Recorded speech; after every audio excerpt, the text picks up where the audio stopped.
第5章深深地進入已知。我不相信固定的方法，我使用一些方法只是要把你推進一個非常混亂的意識，因為按照你現在的樣子，要對你做的第一件事就是打亂你的整個模式。你已經變得很固定，很僵硬，你必須變得越來越像液體，越來越流動。除非你變得像河流一樣流動，否則你就永遠不會知道那神聖，因為它不是一樣東西，它是一個事件。你無法尋求那神聖，它無法被尋求到，因為你只能尋求到你已知的東西。尋求就是要想得到，而你無法尋求未知的東西。你根本不知道它是什麼，那麼怎麼尋求它？只有在你嘗到過、認識了，哪怕只是瞥見一眼以後，才會有尋求的迫切。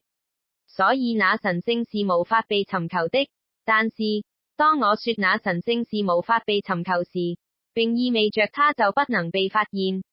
它無法被尋求，但它卻能被發現。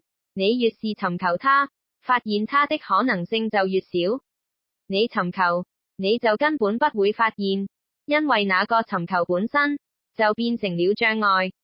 所以，不要尋求你不知道的東西，相反，要深入對你來說是已經知道的東西。不要渴求未知，要深入那已知的。當你深入那已知時，你就會偶然地發現那些通向未知的門，因為已知才真正是通往未知的門。所以，深入下去，舉例來說，你無法尋求那神聖，但是如果你曾經愛過，那麼你知道愛。所以深入到愛中去。當你深入到愛之中時，在某個地方，愛和被愛都不存在了，而那神聖就出現了。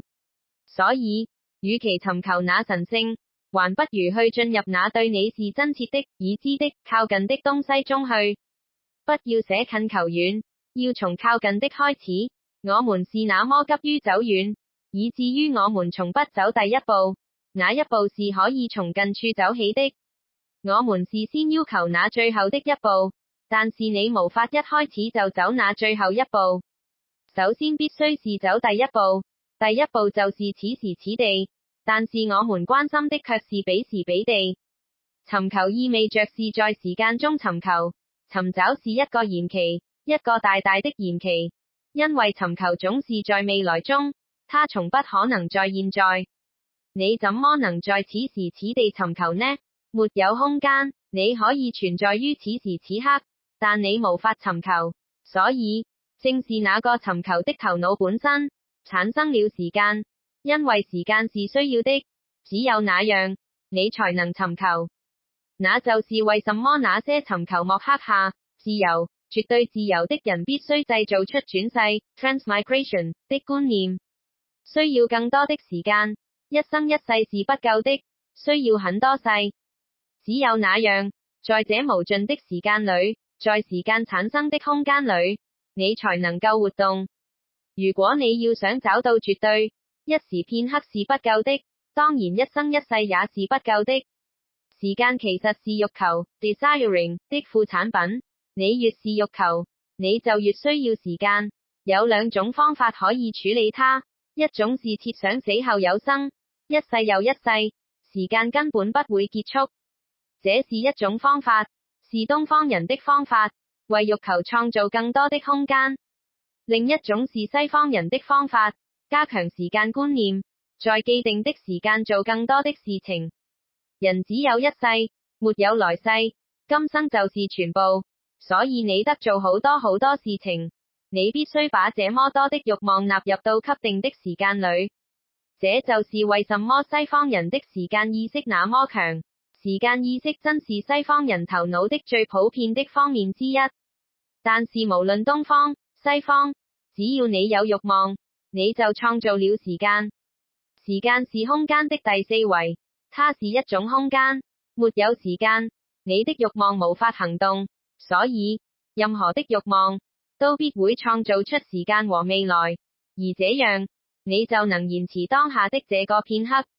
當下實際上不是時間，而是存在，所以，最好還是去深入到對你來說是已知的事物中去，深入到你視若生命的東西中去，深深地進入它，不管它可能會是什麼，深入進去，不要浮在面上，要下到它的最深的底層去。而你一旦開始往深處走去，深深掉進去，你就會來到一個不同的層面。這不是進入到未來中，這是深入到當下 present， 深入此時此刻。舉例說來，你在聽我說，你可以只是表面上在聽，那時候只是在用耳朵，這是聽的第一層。你可以說，我當然在聽，但是只是耳朵在聽，只有身體的機構在聽，你的頭腦可能在別的什麼地方。但是如果你能深入進去，你就能非常專注地聽，頭腦也會參與進去，那麼你就能更深入到這一片刻中去。但是，即使你的頭腦也參與了，你的存在 being 仍可能沒有投入。如果你在考慮我說的話，那麼頭腦是參與了，但是還有更深的深度，你的存在可能根本不在這裏，還可能有冇意識的潛流，因為有這些潛流，所以你就不可能在這裏。你可以進得更深一些，那意味着你可以以整個身心投入進去，那時你只是空的，想都不去想它。你的機體在這裏，你的頭腦在這裏，你的存在也在這裏，全部集中一點，這樣你就深入進去了。所以不管此刻你在幹什麼，深入進去，你越是深入，你就越會接近那未知的。那未知的不是那已知的對立面，它是藏在那已知中的東西，那已知的僅僅是一層帷幕。不要走到未來中去，不要去尋求，只要在這裏存在。在尋求中，你會把自己散出去的，但在存在中，你是強烈的。而那種強度，那種在這個片刻中的完全的強度會把你帶向某種結晶 crystallization。在那完全的、強烈的片刻中，你存在着。那種存在的發生會變成一扇門。你沒有尋求卻已經找到了它，你甚至不用尋求就能夠得到它。所以我說，不要去尋求它，會找到的。我採用的各種手段和方法都不過是為了使你在此時此地變得更加強烈，為了幫助你忘記過去和未來。身體和頭腦的任何運動都可以用作一塊跳板，那個重點是你要跳進此時此地。甚至跳舞也可以被利用，但在那時候只有舞蹈 dancing， 沒有舞蹈者。舞蹈者一進入，舞蹈就被破壞了；尋求者一進入，時間定位就進來了，這下運動就被分裂了，舞蹈變成了一件表面的事，而你已經遠遠地走開了。當你跳舞，那麼變成為舞蹈，不要成為舞蹈者。當你只是在運動，當那兒沒有分裂，那個片刻就來到了。這個不分裂的意識就是靜心。你可以利用任何東西。如果你在吃東西，那麼吃也可以成為一個靜心。如果那兒沒有吃的人，如果你在走路，那麼走路也可以成為一個靜心。如果那兒沒有走的人，如果你在戀愛，那麼戀愛也可以成為一個很深的靜心。如果那兒沒有愛的人，有愛人的愛是有毒的，但是沒有愛人的愛會變成神聖，而某個未知的東西會突然展現出來。我們被分裂了，然後我們行動，行動者在哪兒？這就是問題。為什麼會有行動者存在？它存在，雖因為有欲求，有期望，有往事的回憶，有未來的憧憬。行動者存在着，它是整個過去的積累，也是整個設想中的未來。行動者只是錯過了一件事，這個片刻，當下。而在這個片刻中，一切都存在着，過去的一切和未來的一切。就是這個片刻被浪費掉了，而這個片刻都是生命。其他一切不過是過去的行動或者未來的夢想，它什麼都不是，只是夢。你有一個十分巨大、十分了不起的積累，但那是死的。行動這便是你身上的死點。它有住過去的許多裝飾和未來許多的憧憬，它看上去富麗堂皇，但它是死的。而當下，這個片刻只是一個裸露的原子一般小的東西，十分貧窮。這裏的貧窮是指它沒有過去的積累和未來的設想，它只是赤條條光禿禿的存在性片刻。它看上去是貧窮的，但它是唯一可能的生命。它是活生生的，而變得活生生，而貧窮是唯一的富有，而死氣沉沉而又富裕就是唯一的貧窮。那就是為什麼總會發生這樣的事。一個像佛陀或者基督那樣貧窮的乞討者可能成了最富有的，而一個密達師道是世上出現的最貧窮的人。靜心時，只有自然出現的事才有幫助，偽造的方法是沒有用的。所以人們一直堅持要有活着的導師。書注定是騙人的，他們無法改變你，他們無法同你發生接觸，他們無法打動你。教條不可能是活的，教條注定是死的。所以東方人一直堅持要有導師，要有師傅。這個堅持的目的是，只有師傅才能是流動的，他能改變任何東西。有了他，甚至方法都可以變成沒有方法。而當有了經書、傳統，甚至沒有方法也會變成方法。因為某個東西一旦寫了下來，它就成了死的。整個東西被說出來了，它就成了死的。需要師傅，是為了不斷地弄亂他自己過去的主張，使那兒也不能出現固定不變。必須有現象的流動性，只有這樣，才會有自然的發生。在我看來，一群在進行靜心的人是一群在當下這個片刻中做着某件事情的人，而不是在尋求什麼的人。而眼下所做的可能是微不足道的事情，一個旁觀者、局外人可能不知道他在做什麼，他甚至認為這些靜心者是發瘋了。他們可能在跳、在叫、在哭、在笑，他們有可能做出任何的事情。他們可能只是靜靜地坐着，也可能發出瘋狂的噪音，但是不論他們做了什麼，他們都只是在做，而沒有做的人。事實上，他們只是聽任它發生，而不是在做它，他們只是在向它開放。在開始時這是困難的，你不願意任何事情撇開你而發生，因為你要當主人，沒有你作主和控制，什麼也不應該發生。所以在開始時這是困難的，但是慢慢地，隨着你的想控制的頭腦死去，你會越來越感到自由。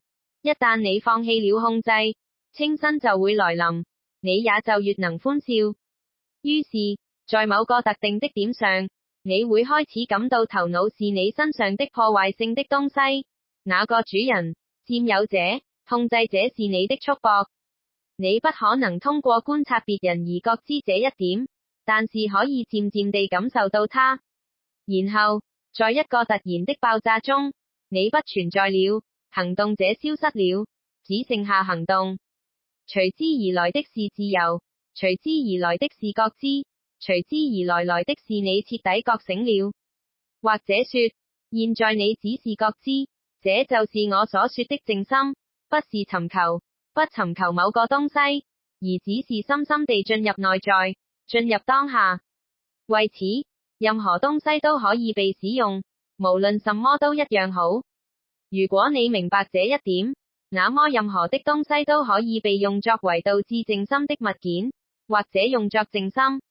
那就是為什麼我告訴你要做動態靜心，並且要你活在深深的寧靜中，活在發生之中。在哈達瑜伽中有一種練習，一個人先使體內的每一塊肌肉緊張起來，然後解除緊張而變得放鬆。這是否與動態靜心中所發生的情形相仿？放鬆基本上是存在性的 existential， 在存在的意義上，如果你對人生的態度是緊張的，那麼你就不可能放鬆。那樣，即使你試着放鬆，那也是不可能的。事實上，去試着放鬆是荒謬的，努力與放鬆是敵對的。你不可能放鬆，你只能被放鬆。你的在場，就是與放鬆敵對的。放鬆意味着你是不在場，而且不用你努力就可以不在場。任何一種努力都只會加強你的在場，它必然是強化它的。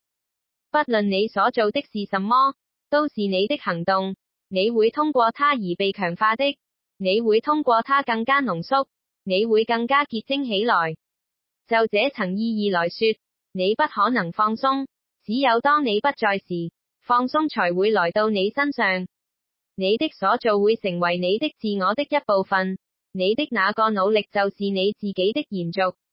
當你沒有了，你在這個片刻中是放鬆的。你的那個存在就是緊張，沒有緊張，你無法存在，你就是緊張。緊張是從欲求那沒有的東西開始的，在過去和未來之間就是一個緊張。你像是兩樣東西之間的橋樑，每當這兩樣東西一連接，緊張就有了。人是一座橋樑，一座慾望的橋樑，但它是一座彩虹般的橋，不是一座鋼鐵的橋，它能夠蒸發掉。當我說放鬆是存在性的，我是指了解緊張，不要對它做任何事情，只是了解它。你能了解緊張，但你無法了解放鬆，了解放鬆是不可能的。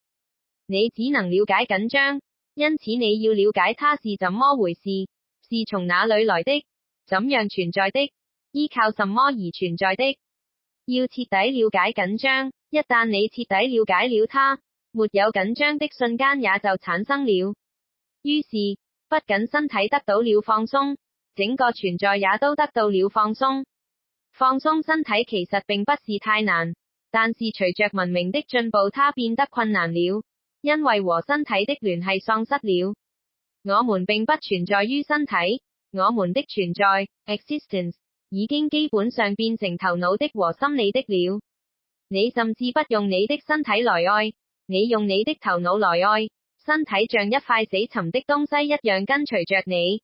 碰觸一個人時，你碰觸的不是身體，那個敏感已經沒有了。頭腦在碰觸，但是因為頭腦不能真正相碰，所以儘管有兩個身體在接觸，但沒有交流。身體是死的，所以你們可以擁抱，但它只是兩個屍體在擁抱。他們靠近，但並不真正親近。只有當你存在於身體中，當你在身體裡面，親近感才會存在。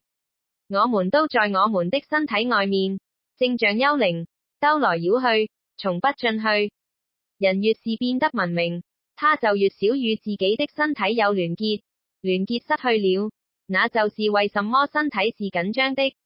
身體有他自己的自動的放鬆機制，身體疲乏了，他就躺在床上，但由於你並不在那裡，所以身體無法放鬆。你必須在身體裡面，否則自動的機制就會變得失效。沒有你在場，它不能運作，它需要你，它不可能自己單獨去睡覺。睡眠失去了，放鬆失去了，因為同身體的接觸失去了。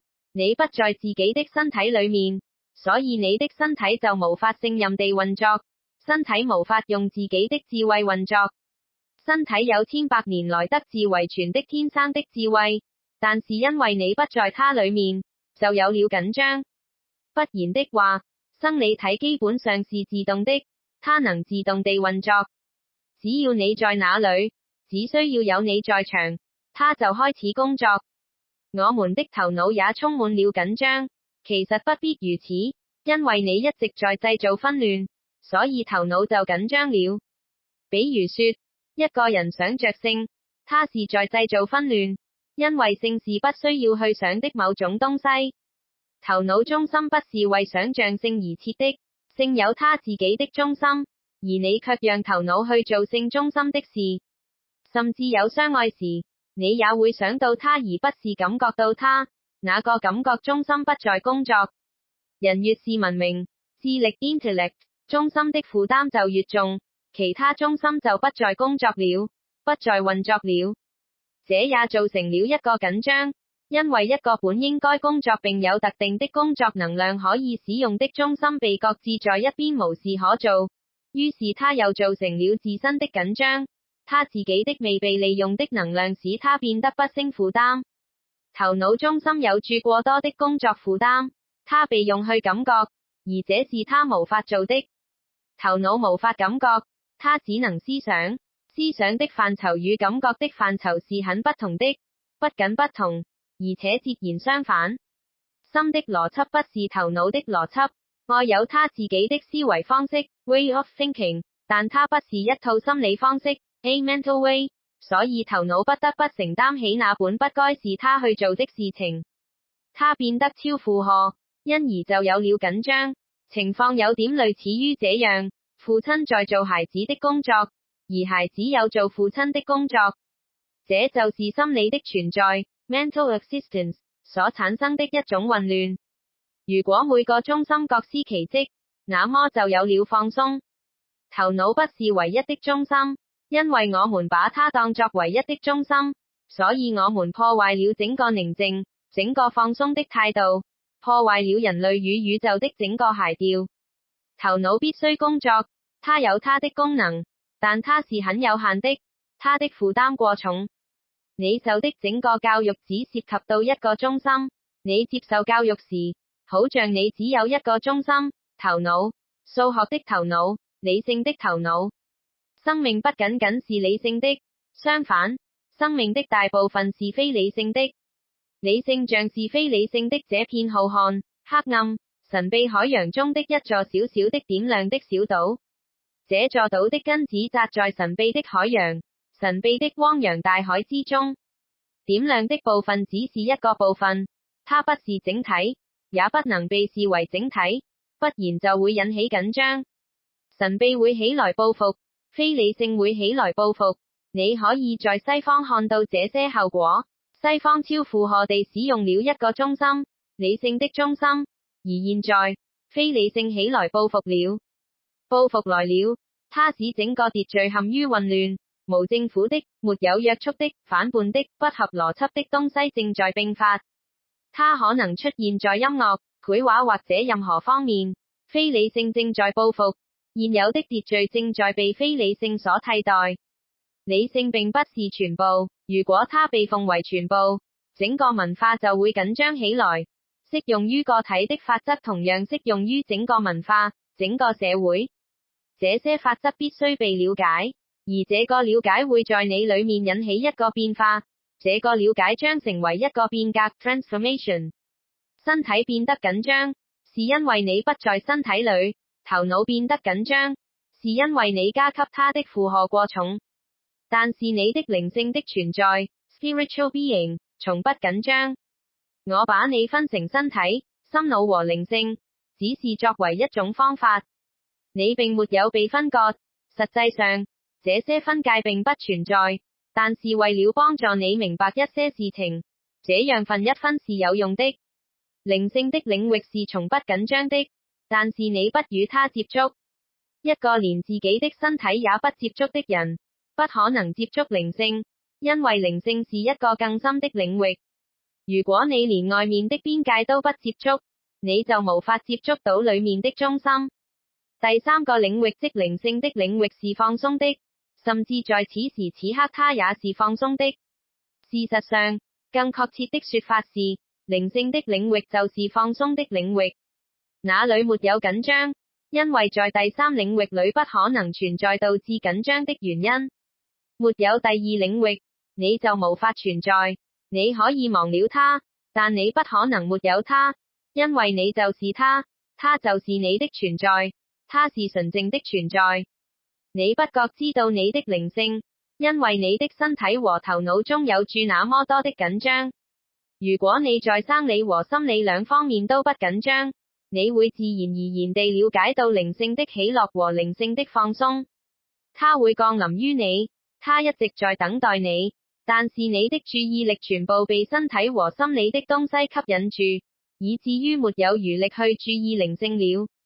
只有在身體和頭腦都不緊張的情況下，你才能去探究靈性。你才能知道靈性的極樂。靈性是從不緊張的，它不可能緊張，不存在靈性的緊張，只有身體的緊張，心理的緊張。身體的緊張是那些以宗教的名義鼓吹反對身體的態度的人製造的。在西方，基督教特別敵視身體，在你和你的身體之間被製造出了一條鴻溝，一個虛假分裂，這樣，你的整個態度變成了緊張的製造者。你無法放鬆地吃，你無法放鬆地睡，每一個身體的動作都成了一種緊張。身體是敵人，但沒有它你就無法生存，你必須繼續有它，你必須與敵人一起生活，所以，緊張始終不斷，你從來不能放鬆。身體不是你的敵人，也絲毫沒有對你不友善，甚至也沒有對你漠不關心。有你的身體存在本身就是喜樂，而一旦你把它當作一個禮物，一個神聖的禮物來接受，你就會回歸到身體中來。你會愛它，你會感覺到它，對身體的那個感覺的方式是微妙的。假如你沒有感覺過你自己的身體，你就無法感覺另一個人的身體。假如你不愛你自己的身體，你就無法愛另一個人的身體。這是不可能的。如果你不關心自己的身體，你也就無法關心別人的身體，也沒有人在關心。你可以說你關心，但是我敢說沒有人在關心。即使你貌似在關心，其實你也並不在關心。你的關心只是出於其他原因，為了別人的看法，為了別人眼色。你從來不為自己而關心身體，你不愛自己的身體。如果你不愛它，你就無法在它裡面愛你的身體，那麼你就會感覺到從未有過的放鬆。愛就是放鬆，有愛時就有放鬆。如果你愛一個人，如果在你和他或他之間有愛，那麼，隨着愛會出現放鬆的音樂，於是就有了放鬆。你同一個人相處而能放鬆，這就是愛的唯一的標記。如果你同某一個人相處而無法放鬆，那麼你就並不在愛中。另一個人，那個敵人一直在那兒，那就是為什麼沙特說，別人是地獄。對沙特來說，地獄就在這裡，一定是這樣的。當兩個人之間沒有愛在流動，別人就是地獄。當兩個人之間有愛在流動，別人就是天堂。所以，別人是天堂還是地獄，取決於有沒有愛在兩人中間流動。每當你在戀愛時，一種寧靜就會來到，語言消失了，語詞變得沒有意義了，你有說不盡的話，同時卻又無法可說。那個寧靜會把你籠罩，在那個寧靜中，愛開花了。你是放鬆的，在愛之中沒有未來，也沒有過去，只有在愛死去以後才有過去。你只是記得一個死去的愛，一個活生生的愛從來不需要記住，因為它是活的，沒有空隙去記住它，沒有空間去記住它。愛就是在當下，沒有未來，也沒有過去。如果你愛一個人，你不必要去假裝，然後，你就可以成為你所是的，你可以脫掉你的面具，放鬆自己。當你沒有愛的時候，你必須戴上一個面具，你每時每刻都很緊張，因為有另一個人在那兒，你不得不假裝，你不得不警惕防衛，你不得不要麼進攻要麼防衛，這是一場搏鬥，一場交戰。你無法是放鬆的，愛的喜樂多多少少是放鬆的音樂。你感到放鬆，你可以成為你所是的。在某種意義上說，你可以按你的樣子一絲不掛。你不用為自己煩惱，你不用假裝，你可以是開放的、脆弱的，而在那個開放之中，你是放鬆的。如果你愛自己的身體，就會發生同樣的現象。你會變得放鬆，你關心你的身體，這沒有錯。愛自己的身體不等於是自戀，實際上，這是走向靈性的第一步。那就是為什麼動態靜心要從身體開始，通過強而有力的呼吸，頭腦擴展了。意識擴展了，整個身體變成一個戰動着的活生生的存在。現在跳躍將會容易一些，現在，你可以跳躍，思維將不再是一個太大的障礙。你又變成了一個孩子，跳躍着，戰動着，活生生的。那個制約，那個心理制約，沒有了。